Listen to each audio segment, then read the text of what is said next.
Bienvenue dans le podcast Réussir son orientation. Dans ce podcast, je partage les réponses aux questions de mes élèves en matière d'orientation. Car s'ils se posent ces questions, tu te les poses sûrement aussi.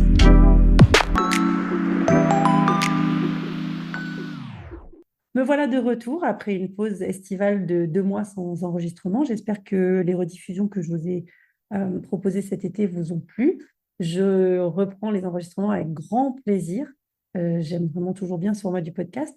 Et j'ai décidé de commencer cette année, pas forcément en parlant tout de suite d'orientation, mais en parlant d'un autre sujet qui me tient bien à cœur, qui est forcément celui de l'école et de l'organisation. Et ce que j'aime bien au mois de septembre, c'est en fait un peu comme au mois de janvier, on commence une nouvelle année et donc on peut prendre de bonnes résolutions. Alors évidemment, il ne faut pas que les résolutions elles durent 15 jours ou aller un mois.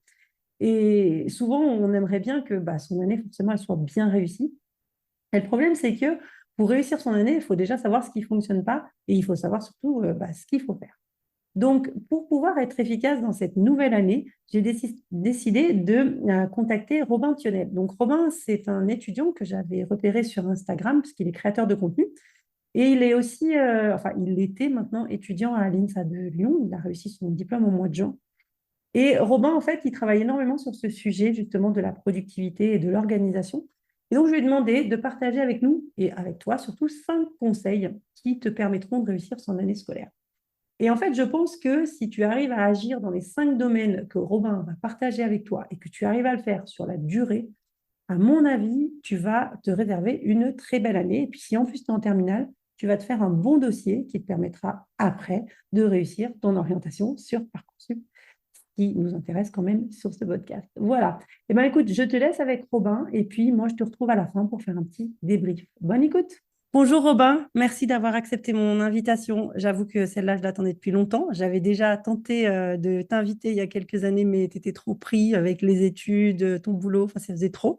Et là, j'ai recommencé, j'ai retenté ma chance et tu as gentiment accepté de venir. Donc, merci beaucoup. Robin, peut-être qu'avant de commencer sur l'épisode du jour, ça serait peut-être bien que tu nous dises un petit peu qui tu es, pour ceux qui ne te connaissent pas encore. Bonjour Corinne, merci de me recevoir dans ton podcast. Comment me présenter à toutes les personnes qui nous écoutent? Je dirais que, bon, je vais faire très simple, je m'appelle Robin, j'ai 23 ans, j'ai été étudiant, mais je ne le suis plus, je viens tout juste d'être diplômé. Je suis ingénieur en télécommunication. J'ai fait mes études à l'INSA de Lyon, et pendant mes études, avec un petit peu cette envie d'être créatif et entrepreneur, je me suis lancé en tant que créateur de contenu sur les réseaux sociaux et en podcast, etc. Au début, sur un petit peu les problèmes que je rencontrais quand j'étais étudiant. C'est revenu juste, ça a démarré juste après le premier confinement, avec les faits d'être un peu perdu, etc. Et du coup, j'essayais d'aider les étudiants comme moi. Et ensuite, ça s'est un peu plus développé. Aujourd'hui, je dirais que je parle d'organisation personnelle, de productivité, de motivation, etc. Mais toujours, j'essaie d'avoir une touche de bonne humeur et sans se mettre trop de pression, parce que c'est un petit peu ma marque de fabrique et c'est pas du tout. Je veux un peu m'éloigner de la productivité à travailler, travailler, travailler. C'est pas du tout mon état d'esprit. Donc voilà, trouver un petit peu un équilibre dans tout ça. Et depuis peu, je suis auteur d'un livre. Je m'y mets dans 5 minutes, voilà, aux éditions Larousse. Et dans ce livre, en gros, j'ai un peu regroupé tout ce que j'ai pu apprendre sur tous ces sujets-là ces dernières années pour en faire un livre un peu méthode où on a vraiment de A à Z pour s'organiser, se motiver, éviter de procrastiner, ce genre de choses. Et là, la grande question, c'est qu'est-ce que je fais les prochains mois, prochaines Oui. années? Et ça, c'est un petit peu par rapport à l'orientation, etc. C'est, je me laisse un an pour le moment pour tester cette vie de créateur, d'entrepreneur, d'auteur. Et après, je verrai dans un an faire un peu le bilan de où est-ce que je veux aller. Mais en tout cas, j'ai mon diplôme à côté au cas où. Et je pense que ça va être une année riche en apprentissage. Oui, c'est sûr. Et puis pas un petit diplôme quand même, un Oui. diplôme de l'INSA, ça te permet quand même de prendre un peu de temps. Je te disais, j'ai trouvé le titre de ton livre, Je m'y mets dans 5 minutes. Je te l'avais dit en commentaire sur Instagram, c'est un site, voilà, tu es Instagrammeur aussi, tu donnes plein de bons conseils, j'aime beaucoup. Et c'est vrai que j'ai trouvé que le titre, Je m'y mets dans 5 minutes, il est tellement bien trouvé, parce que c'est vraiment souvent ce qu'on a tendance à se dire. Donc, bravo pour ce titre et puis bravo pour ce bouquin. Donc, je pense qu'on va devoir, enfin, on va forcément en reparler dans cet épisode, puisque en fait, la raison pour laquelle je t'ai demandé de venir, c'est que Voilà, on est début d'année, c'est le moment en fait où on peut se poser un peu comme au mois de janvier finalement. Mm. On pose les grandes résolutions de l'année en se disant, OK, cette année scolaire, ça va être une super année, on a encore toute l'année devant nous. Et donc, on peut changer plein de choses dans sa manière de travailler. Donc, ce que j'aimerais que tu partages avec nous aujourd'hui, c'est 5 conseils pour pouvoir réussir son année scolaire. Et puis, peut-être qu'on pourra reparler un peu du contenu du livre à cette occasion. Alors, quel serait, Alors, ouais. Robin, le premier conseil que tu nous donnerais? Alors, le premier conseil que je donnerais, ce serait de bien s'organiser. Alors, sans forcément vouloir prêcher pour ma paroisse directement, c'est sûr. Mais moi, je sais que pendant le lycée, je n'étais pas du tout quelqu'un d'organisé. Par exemple, c'est un peu un défaut que j'avais, je n'arrivais pas à tenir un agenda. Je n'y arrivais pas, je ne sais pas trop. Les devoirs, tout ça, ça tenait septembre, après il restait vide. Donc à partir d'un moment, j'ai juste dit à ma mère, n'en achète plus, ça sert à rien. Et j'ai essayé de trouver une autre manière. Mais bon, au lycée, ça pouvait passer, j'avais des facilités, etc. Mais quand je suis arrivé en études sup, là, je me suis dit, oula, ça peut être plus difficile parfois, donc je vais devoir apprendre à m'organiser. Et pour ça, j'ai réfléchi à me dire, OK, quels sont les moyens que peux faire pour m'organiser sans trop me prendre la tête, parce que j'ai pas envie de faire un truc trop militaire, vraiment, je voulais quelque chose d'un peu plus tranquille. Et du coup, moi, c'est ce que j'invite les personnes qui veulent réussir une belle année scolaire, je pense, c'est avoir un système d'organisation, une manière de s'organiser bien propre à nous, qui fonctionne bien. Donc, trouver un peu les méthodes qui nous conviennent. Est-ce qu'on veut faire quelque chose de plus tranquille, quelque chose de plus serré, etc. Et moi, ce que je donne comme idée un petit peu générale, parce qu'on se dit, OK, s'organiser, ça veut dire quoi? C'est un peu Ouais, compliqué, il y a beaucoup de choses. Moi, je résume ça à une phrase, c'est savoir quoi faire et quand le faire. d'accord. Si tu sais à peu près ce que tu as à faire dans la semaine et quand tu dois le faire, en règle générale, ça va. Après, si tu dois faire des to-do list, des emplois du temps, des trucs, tout ça, ça c'est, on va dire, le côté pratique des choses. Mais déjà, juste se dire, OK, comment je me dis, ouais, qu'est-ce que je dois faire et quand je le fais.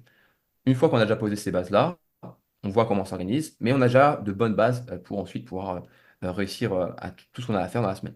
Une D'accord. autre chose que moi je pense qui est pas mal dans l'organisation, c'est de bien prioriser les choses. Euh, Souvent, surtout quand on a pas mal de choses à faire, on se dit qu'on manque de temps ou d'énergie. Et c'est parfois vrai, hein, il y a des fois où on manque vraiment de temps, mais c'est aussi parfois un manque de priorité où on commence un peu à s'éparpiller ou ce genre de choses. Et moi, je sais que quand j'avais beaucoup de boulot, en plus d'être créateur et mes études, je devais faire vraiment parfois une petite pause et me dire, OK, là j'ai pas mal de choses à faire. S'il va falloir faire, c'est plutôt prioriser les choses parce que je vais pas avoir le temps de tout faire. Et donc, je me suis dit, quelles sont mes priorités? Juste déjà, une sorte de priorité dans les catégories de ma vie. Et en numéro un, j'avais mes études. En numéro 2, je pouvais avoir ma vie de créateur, mon métier de créateur. Peut-être en 3, ça va être la vie sociale. En 4, ça va être le sport. Mais en tout cas, je savais mes priorités. Et du coup, je savais que, bon, bah, cette semaine ou ce mois-là, cette semaine où je vais avoir des partiels ou des examens qui vont me prendre du temps, qui vont demander du temps, bah, tant pis, peut-être que je ferai un peu moins de sport. Ou peut-être que je sortirai un peu moins. Ou alors, si d'autres priorités ont changé si par exemple, à un moment, ma vie de créateur est moins importante que ma vie sociale, ben, peut-être que ce mois-ci, voilà, je vais peut-être préférer un peu moins travailler, faire des vidéos, des podcasts, etc., et prendre du temps. Pour réussir à se dire, OK, quelle est ma priorité? Un, 2, 3, et toujours garder ça en tête parce que c'est comme ça qu'on peut finir par, à vouloir tout faire, malheureusement, perdre nos priorités. Et moi, je l'ai vu avec des personnes qui, malheureusement, font des rattrapages ou même redoublent une année parce que ils n'ont pas réfléchi bien à leurs priorités, ils n'ont pas essayé c'était pas une mauvaise chose en soi, c'est juste ils voulaient bien faire un peu tout et finalement ils font bah, rien de très bien. Ils Ouais. finissent du coup par délaisser quelque chose et c'est que après qu'ils disent ah oui, mince, j'ai fait une erreur ici, c'est jamais trop grave, mais du coup bien prioriser. Et enfin, pour terminer sur le côté organisation, je pense qu'il est pas mal, c'est d'avoir un outil, un endroit où on va un peu regrouper tout. Je sais qu'il y en a qui vont adorer avoir un carnet, par exemple, un agenda. Moi, c'est pas mon truc, mais il y en a qui aiment bien ça. Moi, ce que j'adore, c'est l'outil Notion. Donc, moi, je fais tout sur Notion. C'est un outil qui est un petit peu difficile à prendre en main. Moi, ce que je dis, c'est que le plus gros point fort et le plus gros défaut de Notion, c'est le même, c'est que c'est un bac à sable. Donc, on peut faire plein de choses, mais en même temps, parfois, on est un peu perdu au départ. Et c'est pour ça que j'essaye, moi, à travers des vidéos ou même mon programme où j'accompagne les gens, bah, essayer d'expliquer comment on peut utiliser Notion. Mais je pense que c'est un bon outil à prendre en main. En plus, c'est un outil qui est gratuit quand on reste pour nous tout seul. C'est que quand on commence à travailler avec des gens, qu'on paye. Donc, je sais que si des étudiants ils se disent, oula, j'ai pas l'argent forcément, par exemple, pour investir dans un outil, celui-là, il est gratuit. Donc voilà, avoir un outil, en tout cas, où on peut un peu se reposer là-dessus et se dire, OK, cet outil-là, je m'organise avec, je prends mes notes dessus. J'ai en tout cas un endroit où mon organisation elle est prête et c'est pas dans tout plein de feuilles différents, un peu perdu. Avoir un endroit un peu comme ça qui concentre tout. Ok. Donc en fait, ce que tu dis, c'est que déjà, il faut avoir conscience qu'on va s'organiser. Déjà, commencer Ouais. par un moment dans la semaine, se poser cinq Mm. minutes pour voir tout ce qu'on a à faire. J'aime bien aussi l'idée de se dire que, ok, il y a les cours, mais s'organiser, c'est pas que Mm. s'organiser dans les cours, c'est qu'on a en fait plein de choses dans sa vie Ouais. et que il faut mettre des priorités. Et parfois, comme tu dis, on a un peu tendance à aller avec le courant, quoi. C'est-à-dire, il y a Mm. quelque chose qui arrive, C'est je le ça. fais, il y a autre chose qui arrive, je le fais, et puis on verra bien à la fin ce qui va se passer.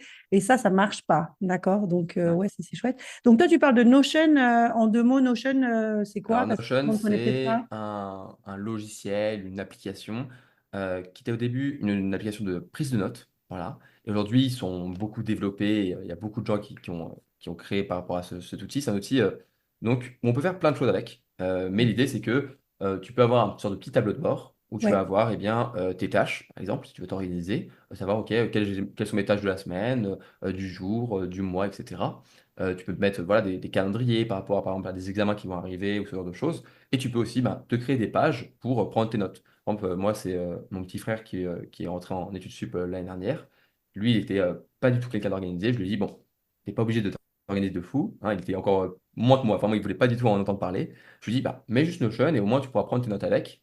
Et en fait, il y a un côté assez minimaliste dans Notion. C'est vraiment un outil qui est assez minimaliste. Par exemple, il n'y a que quelques polices d'écriture, il n'y a que quelques couleurs différentes. C'est pas, on peut pas tout faire comme on veut, mais aussi, c'est une sorte de manière, ok, on fait les choses simples et au moins on prend nos notes et on se réfléchit pas trop à la tête sur, enfin, on se prend pas trop la tête sur la forme, sur des choses, on va sur le fond. Et je sais que mon petit frère, ça l'a beaucoup aidé à se dire, ok, chaque cours, je le prends en note sur Notion et entre guillemets, j'ai que ça à faire. Et au moins, voilà, il réfléchit pas trop, il le fait. Et voilà, c'est donc un outil qui permet de faire tout ça, de faire beaucoup de choses. Il faut juste réussir un peu à l'utiliser. Ok. Mais comme tu dis, si on n'est pas trop ordinateur, un vieil agenda, un Absolument, cahier, ça marche aussi. absolument. Super. Donc, déjà s'organiser, avoir conscience de tout ce qu'on a à faire, c'est la première chose. Deuxième conseil. Alors, deuxième conseil, je dirais que un peu lié à l'organisation, c'est commencer à se créer un peu une routine. Alors, je sais que les gens, ils associent parfois un peu la routine à quelque chose de plutôt négatif parce que c'est un peu l'ennui, etc. Mais moi, je suis pas tout d'accord. Je pense que la routine, c'est se dire que chaque jour, tu vas faire quelque chose que tu apprécies parce que c'est toi qui l'as créé. Donc, tu vas te dire, OK, je vais faire cette routine-là. Et donc, quand je parle des routines, c'est une sorte d'ensemble d'habitudes. Ça peut être compliqué, pas compliqué, ça peut être deux habitudes le matin et ça fait une routine du matin. C'est pas obligé du tout d'être quelque chose de difficile, mais les routines, c'est un peu une sorte de base fondamentale sur laquelle on peut se reposer. Et chaque jour, on peut enchaîner comme ça sans trop se prendre la tête. Et si tu sais que chaque matin, tu fais les trois mêmes habitudes, par exemple, tu lis 10 minutes, tu te fais un petit café et je sais pas, tu vas prendre 2 secondes un peu l'air, pas grand-chose, hein, c'est pas une routine matinale très compliquée. Mais tu sais que chaque matin, tu vas avoir ça et ça peut te motiver un petit peu à te réveiller, à te dire, vas-y, une nouvelle journée commence, j'enchaîne. Et moi, je sais que mes routines m'ont beaucoup aidé pendant mes études parce que bah, les moments difficiles, les journées où on n'est pas plus fatigué, on n'a pas trop la tête à réfléchir, on a juste à suivre nos routines. Donc, je dirais d'en avoir une pour le matin, pour bien se réveiller avec le sourire. C'est le seul but de la routine matinale, c'est ça. C'est pas forcément d'être productif, etc. Pas du tout. C'est vraiment juste se réveiller avec le sourire et être motivé pour la journée qui arrive. Un petit peu au miroir, de l'autre côté, c'est la routine du soir. L'idée, c'est de réussir, je pense, à bien s'endormir et à pouvoir garder un sommeil qui est réparateur. C'est super important. Et ensuite, bah, des routines pour nous motiver et pour essayer d'éviter de procrastiner. Par exemple, moi, je sais que parfois, j'ai pas envie d'aller travailler. Oui, ça m'arrive moi aussi, alors que je parle de motivation, etc. C'est tout à fait normal. J'ai un peu la flemme, je suis pas motivé. Et donc, je me dis, OK, si je suis pas motivé, j'ai besoin de créer un peu de mouvement et ça va me motiver. La motivation, elle vient avec le mouvement. Et donc, ce que je fais, c'est que je suis une sorte de routine de travail, toute simple, où, par exemple, je me fais un petit café, je me mets une petite musique qui va m'entraîner un petit peu là-dedans et ça me crée du mouvement. Et donc, moi, je sais que pour mes études, quand je devais réviser et que j'avais pas envie de réviser, je me disais, OK, c'est pas grave, on va suivre la routine et on va finir par se motiver au fur et à mesure. Je me mettais sur mon bureau, je prenais mes affaires que j'avais besoin, un petit café, je me mettais dans une ambiance un peu cool. Et après, je pouvais étudier et j'étais plus motivé que au début quand j'étais juste sur mon canapé. Et enfin, voilà, enfin, voilà, l'idée c'est ça, garder des routines pour le matin, le soir, le travail, pour se lancer un petit peu, et aussi pour les révisions. Je pense que c'est aussi cool d'avoir une certaine euh, routine pour les révisions, et ça viendra avec un autre conseil que j'ai à donner, euh, qui va aussi, par exemple, réviser avec des personnes avec des Mm. personnes, à la Ouais. bibliothèque, ce genre de choses. Moi, je sais que, surtout dans les moments où genre, moi, c'était l'hiver, les partiels en hiver qui étaient compliqués, il faisait nuit tôt, on était fatigué, etc., il faisait froid.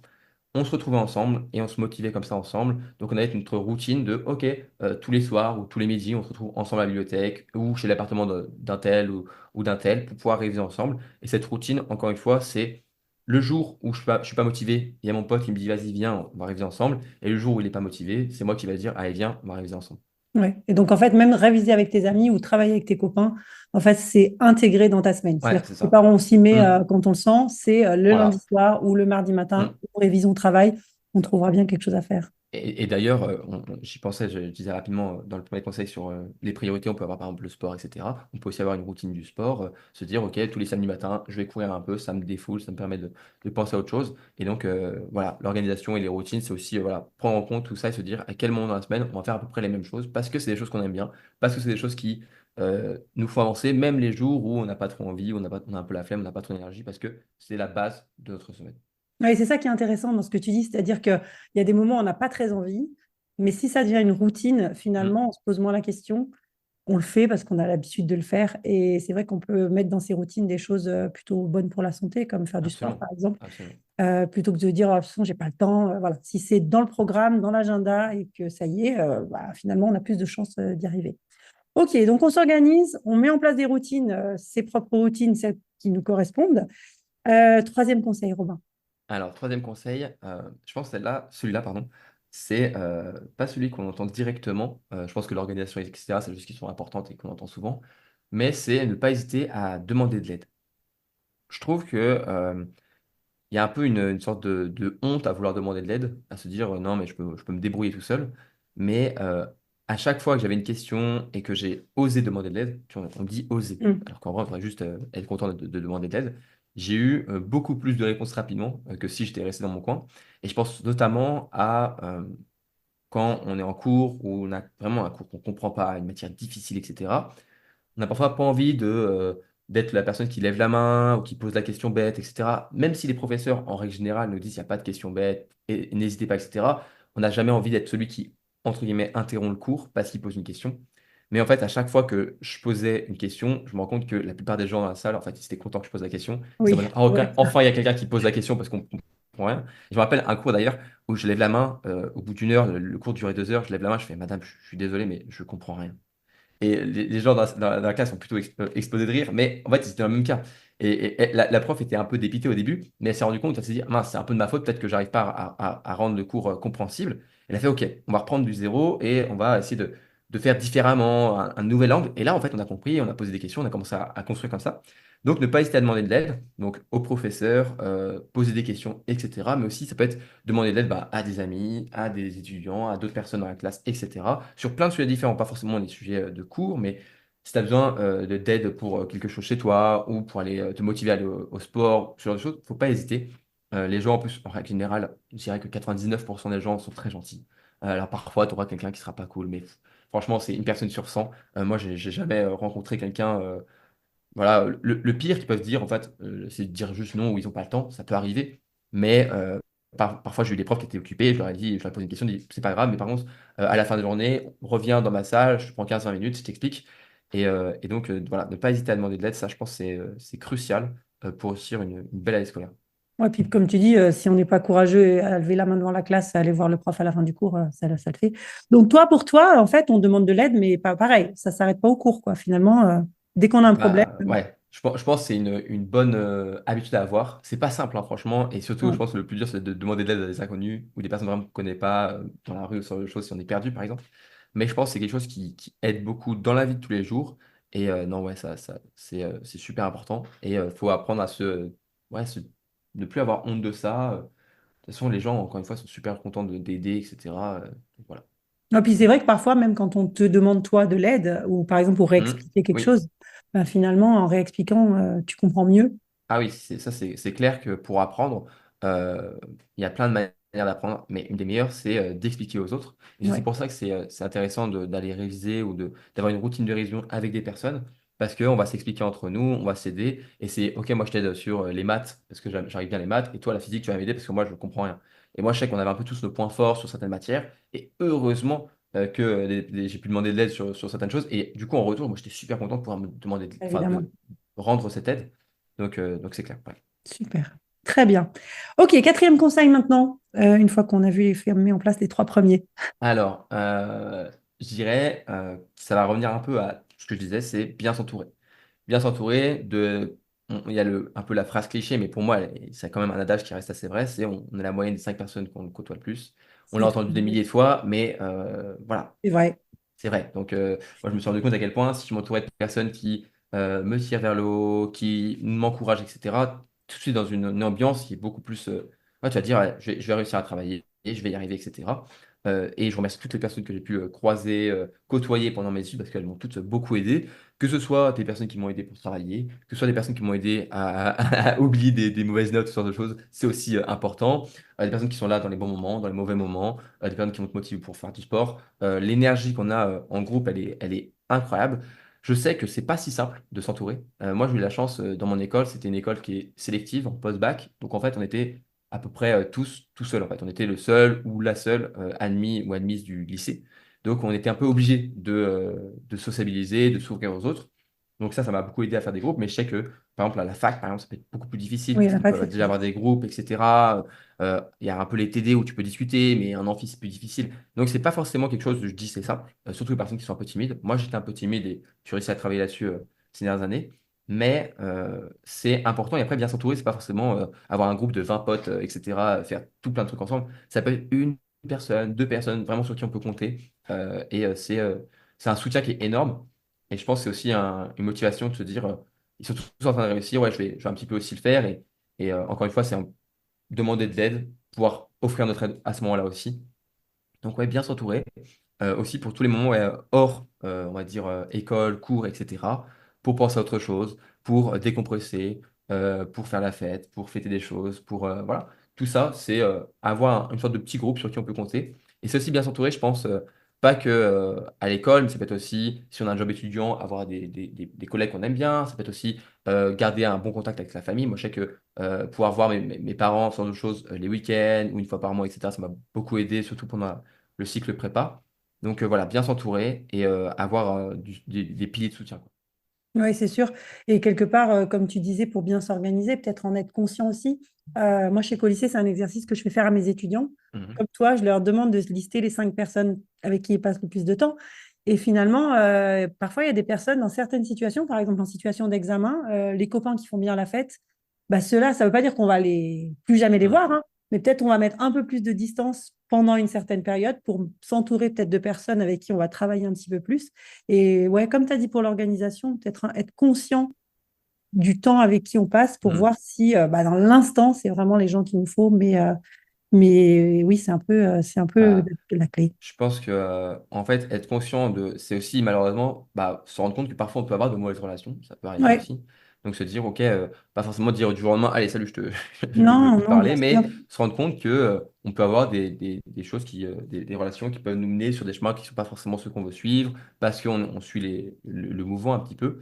Mais en tout cas, voilà, être conscient de se dire, ok, ouais, quelles sont les personnes avec qui j'écoute toi le plus? Est-ce que c'est des personnes qui, à ce moment-là, encore une fois, sont les personnes avec qui il faut que je reste ou pas? Encore une fois, voilà, c'est pas de dire non à jamais, mais voilà, peut-être Exactement. juste parfois changer les choses.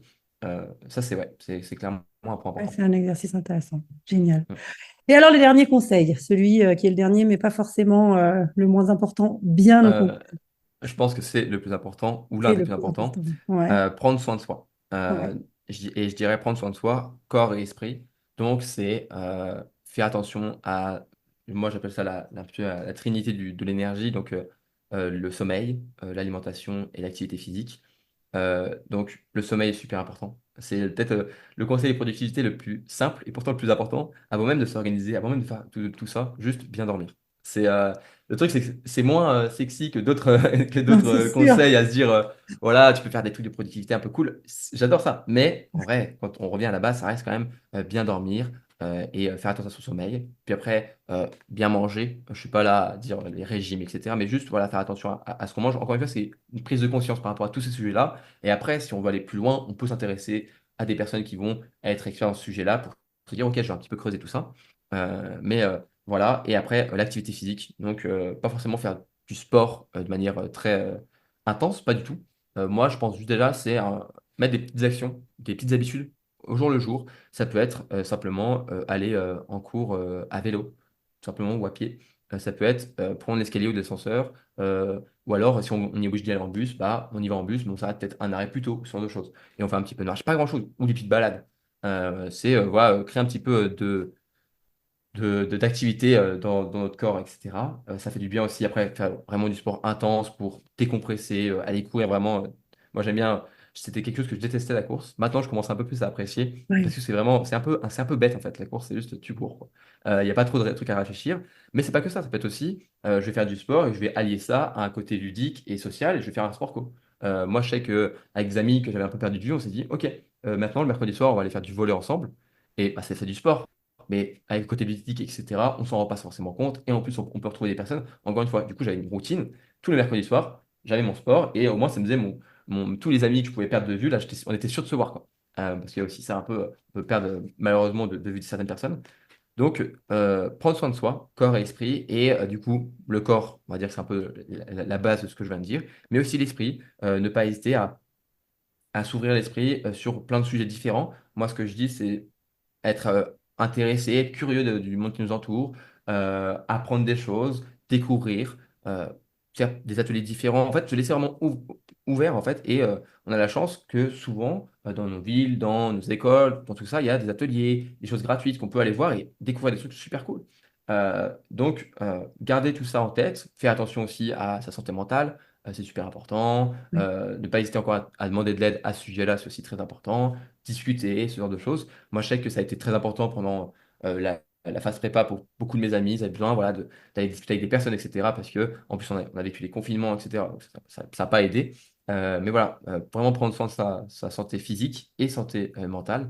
Parce que, bah, en plus, on va dire que quand on étudie, quand on révise, etc., notre outil de travail, c'est notre esprit, notre cerveau. Donc, il faut en prendre soin. Euh, et bah, encore une fois, c'est la base de tout.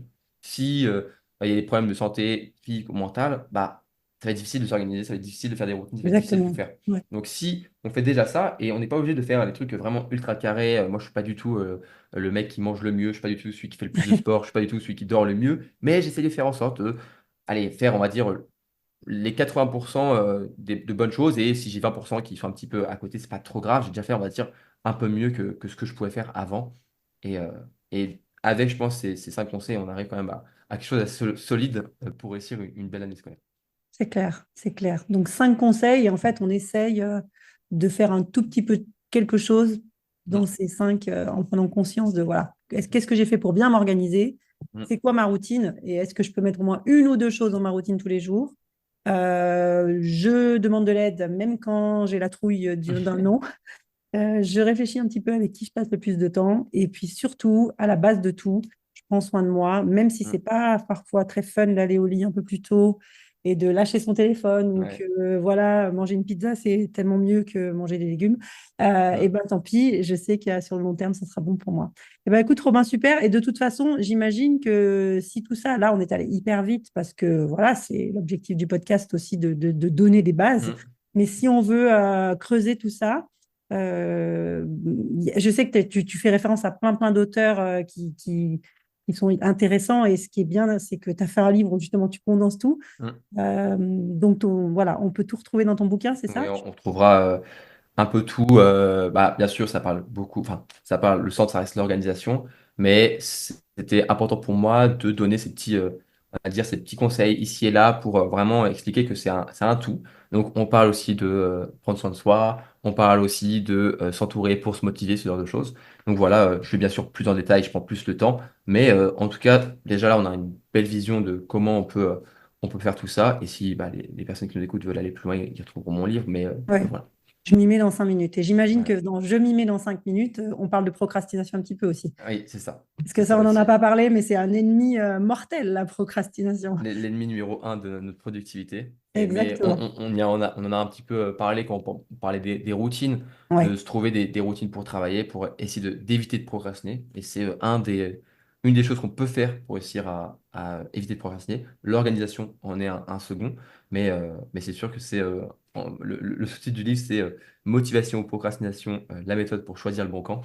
L'idée, c'est ça, c'est comment je vais réussir à me motiver et à ne pas procrastiner. procrastiner, même si encore une fois, moi je suis pas là à dire que je procrastine jamais, même moi il m'arrive de repousser Mais certaines choses pour le heureusement, lendemain, tu es humain. mais ouais c'est ça, l'idée c'est voilà, comment je peux faire en sorte que quand vraiment il faut que je me motive, et quand je peux repousser, eh bien je repousse sans culpabiliser et sans me dire que je suis une larve dans mon lit qui fait rien, c'est tout à fait normal, on est juste humain. Exactement. Super, Robin. Alors, donc, on peut te retrouver dans ton livre Je m'y mets dans 5 minutes. Et si jamais, on peut te retrouver où aussi? Alors, je dirais principalement sur Instagram, simplement mon nom.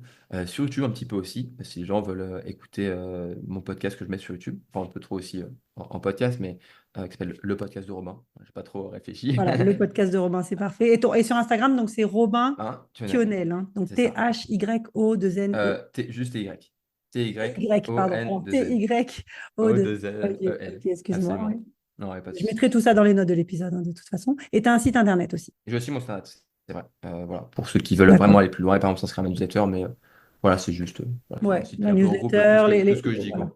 Et puis les formations sur Voilà, Notion, si ceux qui, comme moi au début, alors aussi. maintenant moi Notion ça va mieux, mais c'est vrai qu'au début, j'avoue que c'était un peu l'usine à gaz, mais maintenant, ça va, il fallait juste prendre le pli.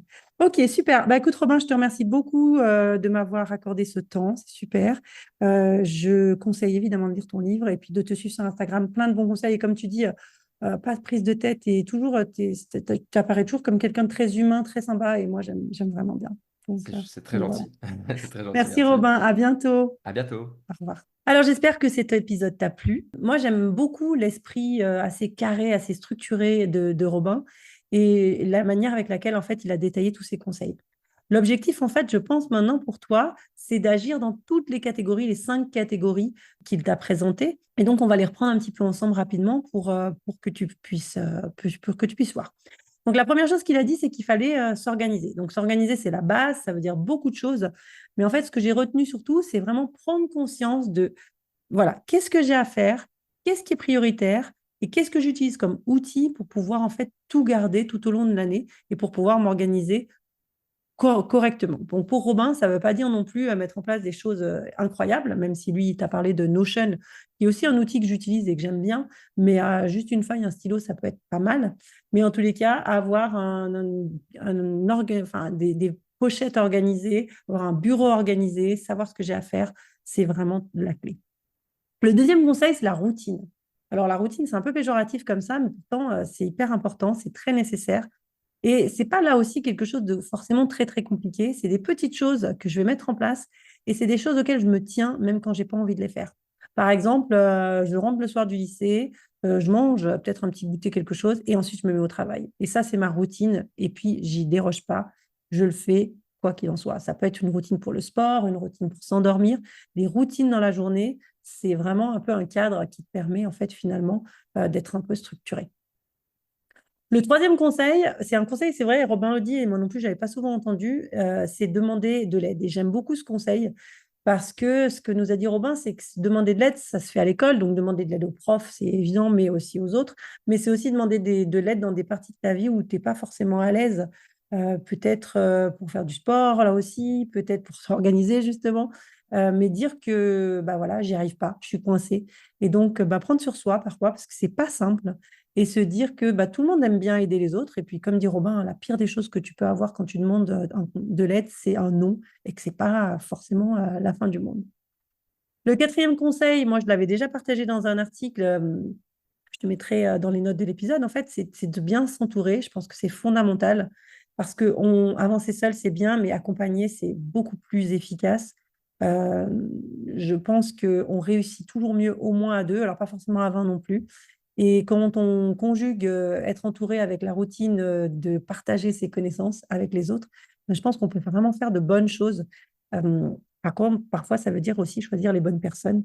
Et ça, c'est ta responsabilité aussi. Et enfin, le dernier conseil, c'est pas forcément celui qui est le plus sexy, comme dit Robin, et pourtant c'est un des conseils qui est le plus important, c'est prendre soin de soi. Prendre soin de son alimentation, prendre soin de son sommeil, prendre soin de sa santé physique, sa santé mentale. Parce que si tu ne prends pas soin de toi, bah, tout ce qu'il t'a dit avant, finalement, ça sert un peu à rien. Et c'est vrai que moi, parfois, quand on est au lycée, aller se coucher tôt, c'est pas forcément super drôle. manger bien quand on est étudiant, encore moins. Et pourtant, si on n'a pas ces bases-là, eh ben, c'est difficile. Donc, commence là aussi par prendre conscience de ta santé, de ton alimentation, fais un peu le point. Et puis maintenant, bah voilà, regarde peut-être, est-ce que toi, ton souci ou dans ce que tu as besoin de travailler, c'est ton organisation, c'est tes routines, c'est dans ton entourage, c'est ta santé. Essaye de faire un peu le point. Et puis voilà, mets en place des bonnes résolutions cette année qui vont pas durer uniquement pour le mois de septembre, hein. Je pense que c'est important là aussi, peut-être travailler avec quelqu'un, un copain, pour être sûr que une bonne résolution, elle ne dure pas 15 jours. Et puis, si jamais tu as envie d'aller plus loin, je te rappelle le titre du livre de Robin, je m'y mets dans 5 minutes, dans lequel tu vas pouvoir retrouver ces idées. Pareil, plein de schémas, plein de dessins, un livre très facile à utiliser. Et puis, si par contre, c'est des conseils sur l'orientation dont tu as besoin, bah là, tu viens voir sur mon site internet www.corinneholroyd.com ou ma page Instagram, où là, donc c'est réussir son orientation. Et là, moi, je vais te donner plein de conseils sur ton orientation. Et je pense qu'avec tout ça, tu devrais réussir une bonne année scolaire. Je te dis à très vite pour un prochain épisode.